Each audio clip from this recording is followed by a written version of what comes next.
তো good afternoon বন্ধুরা, সবাই কেমন আছো? আশা করি সবাই ভালো এবং সুস্থ আছো। ভগবানের আশীর্বাদে আমিও ভালো আছি। তো যাই হোক, চলে এলাম আবার আজকে কিছু রেসিপি তোমাদের সাথে শেয়ার করব। তো চলো দেখাই কি কি রান্না করেছি।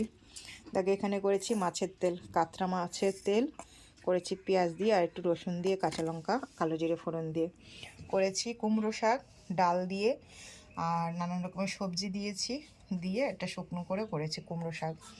আর করেছি ওল কচু দিয়ে আলু দিয়ে কাতলা মাছের ঝোল। দেখো, দুবেলার ভাগ করে নিয়েছি, একটা বিকেলের একটা দুপুরের। তো যাই হোক, দেখলে রেসিপিগুলো কেমন লাগলো অবশ্যই কিন্তু কমেন্ট করে জানাবে। ভালো লাগলে একটু শেয়ার করে ছড়িয়ে দিও। ও, ভাতটা তো দেখানো হয়নি। যাই হোক, যারা ইউটিউব থেকে দেখছো অবশ্যই চ্যানেলটিকে সাবস্ক্রাইব করে আমার পাশে থেকো। যারা ফেসবুক থেকে দেখছো বন্ধু করে নিয়ে পাশে থেকো, সঙ্গে থেকো। আমিও তোমাদের পাশে আছি, সঙ্গে আছি। ধন্যবাদ সবাইকে। আবার দেখা হবে অন্যদিন অন্য কোনো রেসিপির সাথে। টাটা।